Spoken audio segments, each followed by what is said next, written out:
नमस्ते दोस्तों। आइए श्रीमद् भागवत गीता का पंचम अध्याय कर्म संन्यास शुरू करते हैं। अर्जुन बोले, हे श्री कृष्ण, आप कर्म संन्यास की बात करते हैं, फिर मुझे कर्म करने के लिए भी कहते हो। सो दोनों में मेरे लिए क्या कल्याणकारक है वह कहो। तब श्री भगवान जी बोले, कर्मों का त्याग तथा निष्काम कर्मयोग दोनों कल्याणकारक हैं, परंतु कर्म को छोड़ने की अपेक्षा निष्काम कर्मयोग श्रेष्ठ है।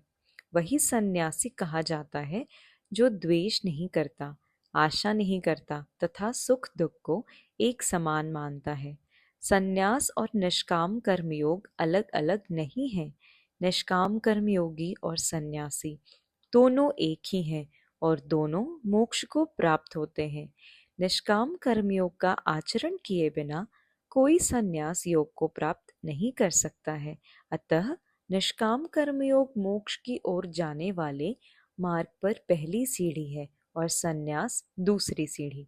जिनको ज्ञान प्राप्त हुआ है वे देखते हुए, सुनते हुए, छूते हुए, सुगंध लेते हुए, खाते हुए, चलते हुए, सोते हुए, बोलते हुए, मल मूत्रादि का विसर्जन करते हुए इंद्रियां अपने में ही काम कर रही हैं, ऐसा मानकर वे कुछ नहीं करते, क्योंकि उनका मन उन इंद्रियों के विषयों में नहीं है।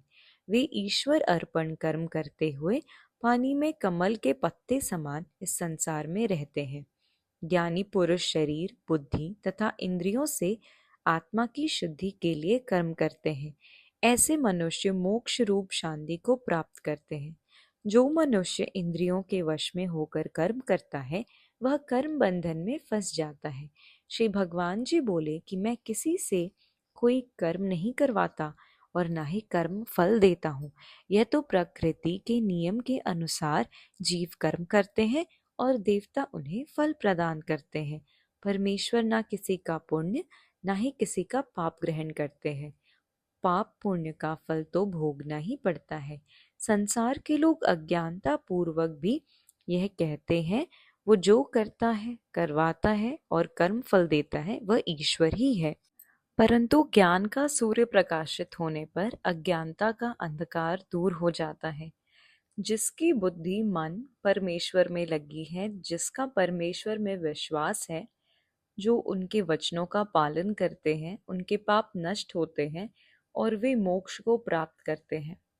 ज्ञानी तो ब्राह्मण, गाय, हाथी, कुत्ता सबको एक समान मानता है और वे सभी में जीवात्मा देखता है। ऐसा ईश्वर ज्ञानी किसी प्रिय वस्तु को पाकर प्रसन्न नहीं होता और अप्रिय वस्तु को प्राप्त कर दुखी नहीं होता। इंद्रियों के विषयों में उसका मन नहीं लगता है। वह मानता है कि ये इंद्रियों के विषय के सुख सदा रहने वाले नहीं हैं, इसलिए वह विषयों में नहीं रमता। वह काम क्रोध के वेग को सहन करता है और अपने अंदर परम सुख का अनुभव करता है। ऐसे योगी के समस्त पाप मल कर्म नष्ट हो जाते हैं और वह अंत में ईश्वर के परम सुख का आनंद अनुभव करता है। इस प्रकार श्रीमद् भागवत गीता का कर्म संन्यास नामक 5वां अध्याय समाप्त हुआ। जय श्री कृष्ण।